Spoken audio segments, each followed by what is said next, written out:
네, 오늘은 두려운 마음 그리고 진실이라는 제목으로 우리 함께 말씀을 나누도록 하겠습니다. 여러분 누구나 살면서 이제 두려움을 느낀 적이 있을 것입니다. 이렇게 다양한 상황에서 두려움을 경험하게 되는데, 예를 들자면 저는 그 뱀을 엄청 무서워했어요. 많은 사람이 그럴 수도 있는데, 그래서 이제 사진에 있는 것조차도 만지는 게 굉장히 두려웠었습니다. 또는 뭐 길에서 크고 사나운 개를 마주치면 저 개가 나를 좀 공격하면 어떡하지 하는 그런 생각이 들어서 두려워지기도 했습니다.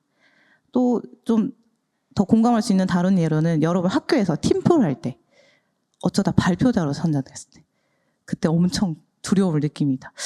내가 잘할 수 있을까? 실수하면 사람들이 나를 어떻게 볼까? 같은 이런 생각들이 들면서 마음속에 이제 발표하는 것에 대한 두려움이 커지면서 그 발표가 끝나는 그 시점까지, 그날까지 굉장히 긴장한 상태에서 좀 살아가게 되는 것 같습니다. 이렇게 두려움이란 것은 이제 실제 위험이나 위협 또는 내가 위험하다고 인식하는 그 대상이나 상황에 대해서 나타나는 우리의 그런 즉각적인 좀 감정적인 반응이라고 할 수 있습니다. 그래서 이게 우리의 생존 본능하고 좀 밀접하게 관련이 돼 있어서 이 뇌와 몸이 이 위험에 대비하기 위해서 자동적으로 일어나는 그런 방어 기제 중 하나라고 할 수가 있어요.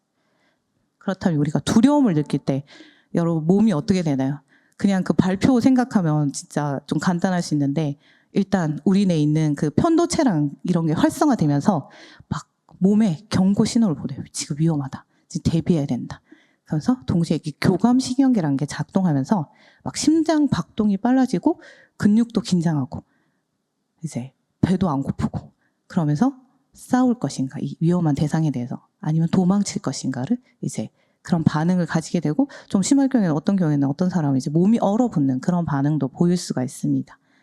그런데 이 모든 사람이 동일한 대상이나 상황에서 똑같이 두려움을 느끼는 것은 아닙니다. 같은 대상이나 환경에서도 어떤 사람은 두려움을 크게 느끼지만 또 다른 사람은 이제 전혀 두려워하지 않을 수도 있다는 것입니다. 그 정신과 의사인 엘리자베스 키블러-로스라는 사람이 두려움에 대해서 이렇게 정의했는데요. 한번 보여주시겠어요? 두려움이란, 이 사람이 정의한 거는 앞글자를 따서 좀 다르게 정의했어요. 뭐라고 했냐면 잘못된 증거가 사실처럼 보이는 것. 실제처럼 보이는 가짜 증거란 거예요. 즉 두려움은 실제로 존재하지는 않지만 마치 실제처럼 보여서 우리의 그 성장을 가로막고 아무것도 시도하지 못하게 하는 그런 힘을 지니고 있다는 것입니다. 근데 원래 두려움은 아까 좀 전에 이야기한 것처럼 이 생존을 위해 위험을 감지하고 피할 수 있도록 돕는 그런 긍정적인 역할을 합니다. 그런데 이제 지금 현대사회에 와서는 이러한 생존과 직접적인 관련이 없는, 예를 들어서 아까 말한 발표나 대인관계나 미래에 대한 불안이나 이런 등의 요소들이 이제 과도한 두려움을 좀 유발시키면서 우리의 삶을 위축시키기도 하고, 우리가 그 감정이 너무 힘들어서 좀 도망치는 다른 방법들을 많이 또 하게 된다는 것입니다. 그런데 그리스도인에게도 이 두려움은 긍정적인 역할을 하기도 하지만 이 부정적인 영향을 미치기도 합니다. 우리가 하나님을 두렵고 떨리는 마음으로 경외한다고 많이들 표현하죠. 이는 하나님을 존중하고 높이는 그런 거룩한 두려움입니다. 하지만 반면에 부정적인 두려움은 하나님과의 관계에도 부정적인 영향을 미치기도 합니다. 오늘 본문인 이 이사야 51장은 그 남유다 왕국이 바벨론에 의해 예루살렘이 함락된 후에 강제로 이주를 당하고 포로 생활을 하던 그 시기에 기록되었습니다. 그래서 예루살렘, 그 당시에 이제 그 바벨론이 침략하면서 예루살렘 성전, 우리가 예전에도 봤듯이 그들의 약간 우주의 중심과도 같은 장소였는데 완전히 그것이 파괴되고 이제 많은 백성들이 바벨론으로 끌려가서 그 낯선 땅에서 신앙적으로도 위기를 겪고 또 하나님의 백성으로서도 그 정체성에, 자신의 정체성에 위기를 겪으면서 그 깊은 절망에 빠져 있을 때였습니다. 이때 하나님께서 이사야 51장 그 초반부에 이제 이야기하시는데, 그들의 포로 생활이 끝날 것을 약속하시고 이스라엘을 다시 회복시키겠다고 희망을 선포하십니다. 그런데 이러한 약속에도 불구하고 유다 백성들, 이제 이스라엘 백성들 눈앞에 보이는 이 바벨론이라는 강대국 때문에 그들은 여전히 두려움 속에서 이제 떨고 있는 거죠. 바로 그때 하나님께서 이 두려워하는 백성들에게 위로의 말씀을 주십니다. 그래서 오늘 우리는 이 위로의 말씀을 통해서 이 그리스도인으로서 우리가 두려움에 사로잡힐 때 어떻게 그 두려움을 좀 이겨내고 대처할 수 있을지, 어떻게 잘 처리할 수 있을지 거기에 대해서 한번 나누어 보고자 합니다. 여러분 오늘 읽은 본문 말씀은 크게 두 가지로 나뉘어요. 9절에서 11절 말씀은 이제 그 이스라엘 백성들을 위한 선지자의 기도예요. 하나님에 대한 향한. 그리고 이에 대한 하나님 응답이 12절에서 16절인 것입니다. 먼저 9절에서 10절 말씀을 함께 보도록 하겠습니다. 여호와의 팔이여 깨소서 깨소서 능력을 베푸소서 옛날 옛시대에 깨신 것 같이 하소서 라합을 점이시고 용을 찌르시니까 어찌 주가 아니시며 바다를 넓고 깊은 물을 말리시고 바다 깊은 곳에 길을 내어 구속받은 자들을 건너게 하시니가 어찌 주가 아니시니까. 선지자는 이스라엘 백성들을 위하여 하나님께 간청을 합니다. 깨소서 깨소서. 언제 깨라고 하나요? 잠자고 있을 때 보통 깨라고 하죠. 근데 여기서 깨소서란 말은 하나님이 진짜 주무시고 계셔서 깨워야 한다는 그런 건 아닙니다. 이제 시편에서 보면 이 적들로 인해서 큰 고난을 당하고 있는 자기 백성들을 구하기 위해 하나님께서 뭔가 행동을 취하셔야 한다는 때 그때 깨소서라는 말을 자주 사용하게 됩니다. 즉 오늘 본문에서도 바벨론에서 포로 생활을 하는 이 이스라엘 백성을 도우시기 위해 구원하시기 위해 하나님께서 당장 뭔가 행동을 취해 주시기를 간절히 바라는 외침인 것입니다. 근데 이 앞에 1에서 8절 9절에서는 선지자를 통해서 하나님이 이스라엘 백성을 구원하신다는 그 약속의 말씀을 하셨어요. 그리고 나서 이 선지자가 이 기도를 하는 건데 이 선지가 하는 말이 뭐냐면 하나님 그거 너무 멋진 계획인 것 같아요. 그것도 알겠어. 하나님 그런데 왜 우리를 지금 구해주시지 않는 건가요? 혹시 하나님 주무시고 계신 거 아닌가요? 왜 이렇게 잠잠하신 건가요? 혹시 우리를 잊어버리신 건 아니지요? 라고 말하고 있는 것입니다. 그러면서 이 선지자가 이제 옛날 옛적에 하신 것처럼 하나님의 능력을 보여달라고 합니다. 이 13절 아까 후반에 보면 라합을 점이시고 용을 찌르신 이라고 하는데 이제 여기서 라합은 우리가 이제 뭐 여호수아가 만난 기생 이름도 라합이었는데 그 라합이 아니라 좀 옛날 고대 신화에 나오는 그런 괴물이었어요. 바다 괴물. 그래서 어떻게 보면 이제 여기서 라합과 용은 그 예전에 강대국이었던 이집트를 좀 비유하는 것으로 볼 수 있습니다. 그러니까 이 말이 무슨 말이냐면 예전에 이집트를 점이시고 찌르신 하나님, 즉 이스라엘 백성들을 그 이집트의 노예 생활로부터 구원하시기 위해 모세를 보내어 이집트에 수많은 재앙을 내리시며 그 막강한 힘을 보이신 그 하나님의 능력을 말하고 있는 것입니다. 그리고 이어서 그 바다를 넓고 깊은 물을 말리시고 바다 깊은 곳에 길을 내어 구속받은 자들을 건너게 하시니 이 사건은 우리가 다 아는 그 출애굽에 있었던 홍해 바다를 가르신 사건이죠. 이제 이집트 군대가 막 쫓아오는데 그 홍해라는 사람이 그냥 건너갈 수 없는 발로선 건너갈 수 없는 그 바다가 가로막혀 있어서 이스라엘 백성들이 죽을 수밖에 없었는데 그때 하나님이 바다를 가르시고 길을 내시는 기적을 일으키심으로 이 바로라는 악으로부터 자기의 백성을 구원해 주셨습니다. 바로 그 능력의 하나님 가지신 그 능력을 말하는 것입니다. 그래서 사람의 생각으로는 도저히 가능하지 않은 상황에서도 하나님은 엄청난 능력으로 그들의 그 선조인 이스라엘 백성들을 구원해 주신 분이라는 거죠. 그러니 선지자가 하는 이야기가 하나님 당신은 이런 분 아니십니까? 사람에게는 불가능해 보이는 문제일지나 하나님에게는 전혀 문제가 되지 않으시잖아요. 그런 능력이 있으시잖아요. 그때도 하셨는데 왜 지금이라고 못하실 이유가 없으시다. 그런 어마어마한 하나님의 능력이라면 지금 당장 바벨론에서 억압받고 있는 당신의 백성을 구하는 것은 아무런 문제가 되지 않을 것이니 지금 당장 좀 구원해달라는 그런 간청인 것입니다. 이제 그러면서 이제 11절에 가서 선지자는 하나님의 구원이 임하였을 때 어떤 일이 일어날지 좀 이야기하고 있습니다. 11절입니다. 같이 읽도록 하겠습니다. 여호와께 구속받은 자들이 돌아와 노래하며 시온으로 돌아오니 영원한 기쁨이 그들의 머리 위에 있고 슬픔과 탄식이 달아나리이다. 현재 그들은 슬픔과 탄식이 넘친 생활을 하고 있어요. 포로로 끌려가서 끌려가 살아가는 이 고된 생활이 이제 언제쯤 끝날지 끝도 안 보여요. 하나님이 하지만 행동을 취하셔서 그들을 구원해 주실 때 그들의 슬픔과 탄식이 달아나리이다. 완전히 사라진다는 것입니다. 지금 그들의 슬픔과 탄식은 영원하지 않다는 것. 대신 즐거움과 기쁨으로 변해서 지속될 것이라는 것입니다. 그러니 그 기쁨을 기대하고 있으니 하나님 어서 구원해 주시길 소망한다는 것입니다. 이렇게 선지자는 하나님의 능력을 믿으니 그들의 구원을 위해 행동을 속히 취해 주시길 간절히 기도하고 있는 것입니다. 여러분, 우리의 문제가 하나님에게 문제가 아니십니다. 그 문제보다 더 크신 분이 하나님이십니다. 하지만 이제 지금 아무 일도 일어나지 않고 자신들이 해방될 조짐조차 보이지 않을 때는 인간의 마음이 쉽게 무너질 수 있다고 생각합니다. 아니 누가 도와줄 수나 있을까 이런 상황에?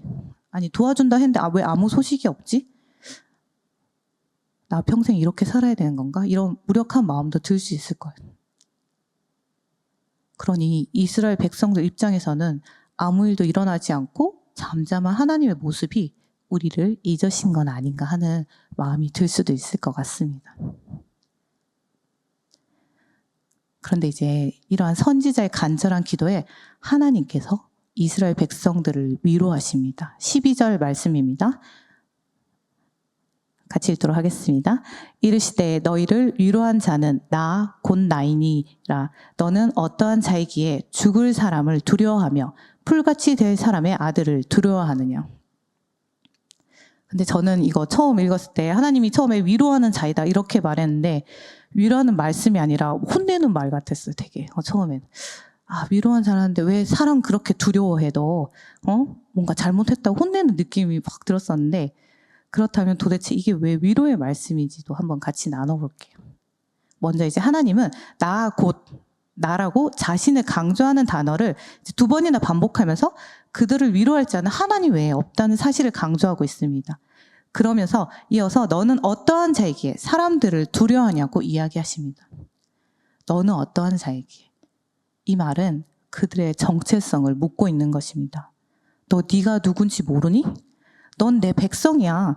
그리고 방금 전에 선지자가 기도한 대로 이 세상을 창조한 자이고 못하는 게 없고 실제로 지금까지 너희들을 인도하고 보호하고 구원해낸 능력이 있는 자인데 네가 바로 그런 나의 백성이라는 것을 모르고 있느냐는 말씀입니다.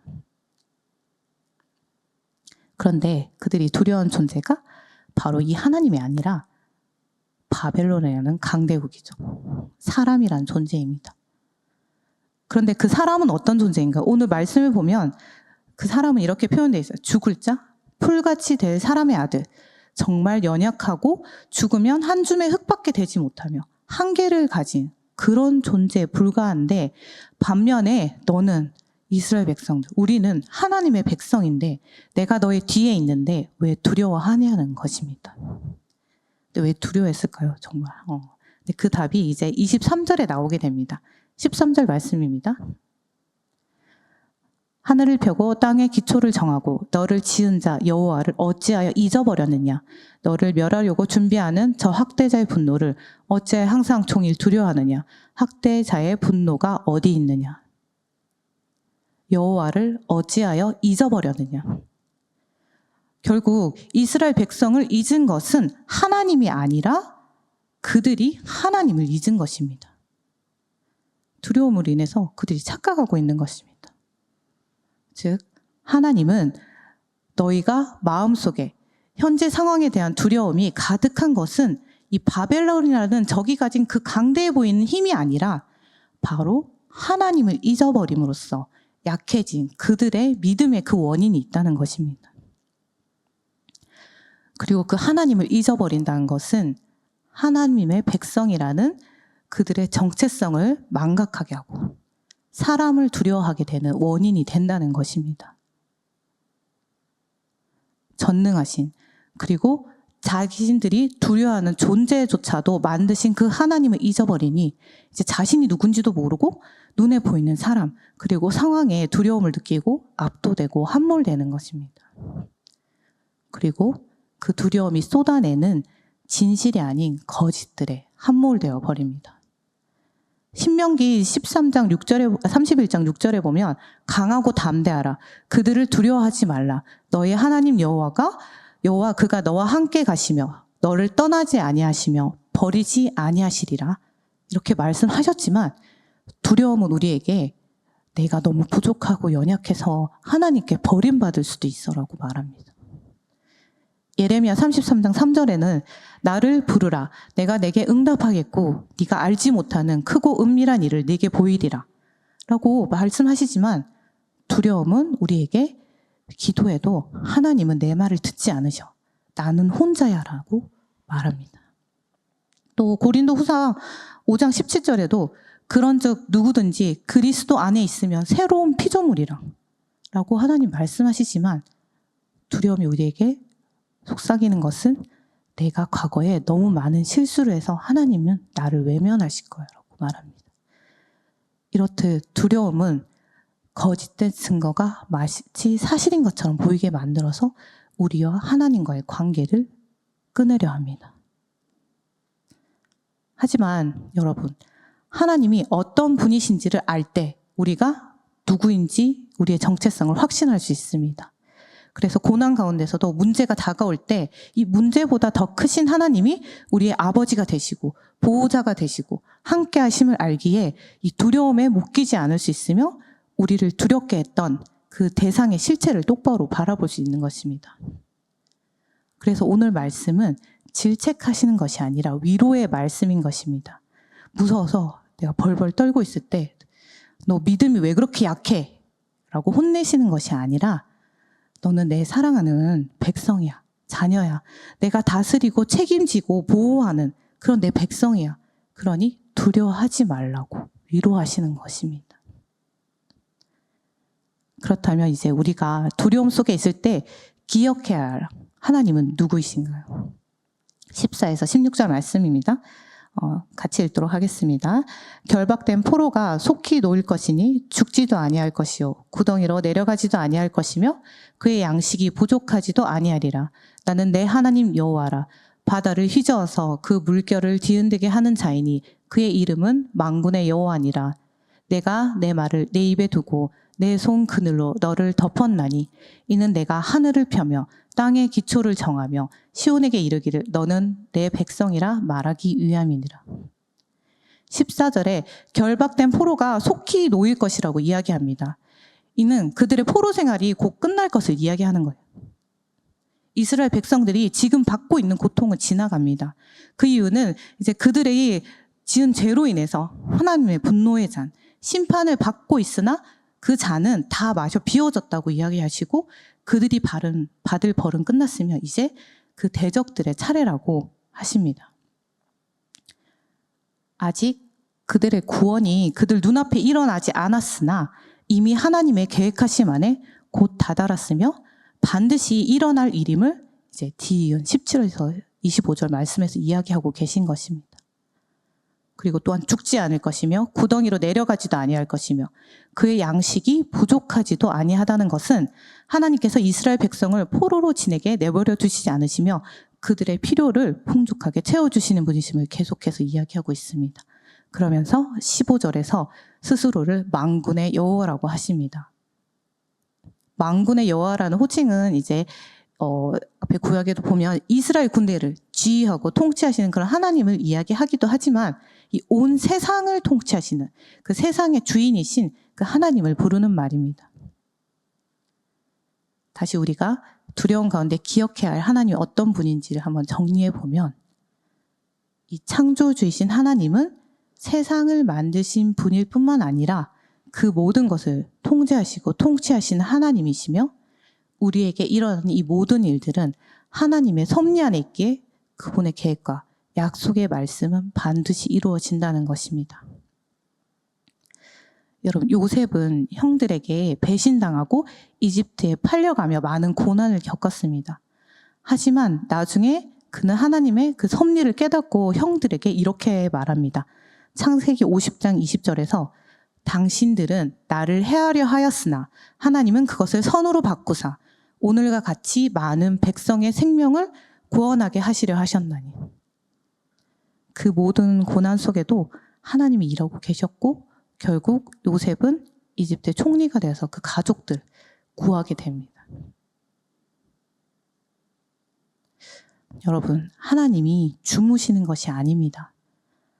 하나님은 인간이 가진 능력으로는 다 이해할 수 없는 그 하나님의 원리와 법칙을 통해 이 세상을 다스리시며 이미 예수 그리스도를 통해서 그 구원의 계획을 이루셨고 완성해 가고 계십니다. 그러니 우리가 두려움 속에서 이제 드러나야 할, 우리가 그리고 기억해야 될 진실은 하나인 것입니다. 그런 분이 우리의 하나님이시며 우리는 그분의 통치와 보호하심을 받는 그의 백성이라는 것입니다. 여러분, 두려움은 누구나 느끼는 이 자연스러운 감정입니다. 그것이 뭔가 정서적으로 내가 미성숙하다는 증거도 아니고 실패자라는 의미도 아닙니다.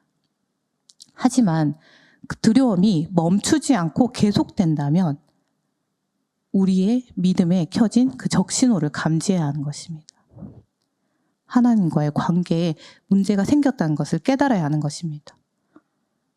왜냐하면 두려움이 지속되는 이유는 우리가 하나님을 잊었기 때문입니다. 이게 단순히 깜빡했네 이 수준이 아니라 하나님이 누구신지, 그분이 하시니 행하신 일들, 우리와 늘 함께 하시며 돌본다는 사실, 즉 하나님의 그 주권을 잊어버린 채 살아간다는 것을 의미합니다. 그리고 그렇게 될 때 우리는 자신이 누구인조차도 잊어버리게 됩니다. 여러분, 뿌리가 깊지 않은 나무가 바람에 쉽게 뿌리 뽑혀 쓰러지듯이 우리가 누군지 모른다면 두려움이 주는 그 거짓말에 흔들리다 결국 뿌리 뽑히고 넘어지고 맙니다. 그러면 사람과 상황에 대한 이 두려움에 사로잡히게 되면 우리의 신앙은 금방 무너집니다. 왜냐하면 사람을 만족시키기 위해 하나님 말씀보다는 사람의 눈치를 보게 됩니다. 그리고 다른 이들의 평가가 두려워 하나님의 그 진리를 전하지 못하게 됩니다. 결국 하나님께서 우리에게 맡기신 사명을 온전히 감당하지 못하게 되는 것입니다. 즉, 두려움은 우리의 행동을 제한할 뿐만 아니라 하나님을 온전히 사랑하지 못하게 만든 거죠. 그러니 여러분, 두려움에서 깨어나십시오. 하나님의 말씀인 진리를 붙드셔야 합니다. 살아가면서 이 어려움 속에서 두려움과 마주할 때 현실이 힘들고 뭔가 하나님 기적처럼 이스라엘 백성들이 하셨던 것처럼 그런 일들이 보이지 않는다 해도 두려움을 주는 사랑과 상황을 바라볼 것이 아니라 말씀을 통해 하나님이 어떤 분이신지를 기억하시기 바랍니다. 그리고 우리가 그 하나님의 보호하심을 받는 백성임을 잊지 마시기 바랍니다. 여러분, 이번 한 주도 살아가면서 아마 각자의 삶 속에서 각자가 마주하는 두려움이 다 다를 것입니다. 누군가는 경제적인 두려움, 누군가는 미래에 대한 두려움, 누군가는 학업에 대한 두려움, 누군가는 또 직장 동료나 그런 사람에 대한 두려움 등 다양한 두려움들을 마주하게 될 것입니다. 하지만 이러한 두려움의 노예가 되기보다 하나님께서 예수 그리스도를 통해 주신 그 자유를 온전히 누리며 사랑과 상황에 흔들리지 않는 그런 한 주가 되시길 기도합니다. 오늘 마지막으로 말씀 하나 같이 읽고 우리 기도하도록 하겠습니다. 로마서 8장 38절 39절입니다. 같이 한번 읽도록 하겠습니다. 내가 확신하노니 사망이나 생명이나 천사들이나 권세자들이나 현재일이나 장래일이나 능력이나 높음이나 깊음이나 다른 어떤 피조물이라도 우리를 우리 주 그리스도 예수 안에 있는 하나님의 사랑에서 끊을 수 없으리라. 아무것도 우리를 하나님의 사랑에서 끊을 수 없습니다, 여러분. 한 주 동안도 여러분이 승리할 수 있도록 저도 같이 기도하겠습니다.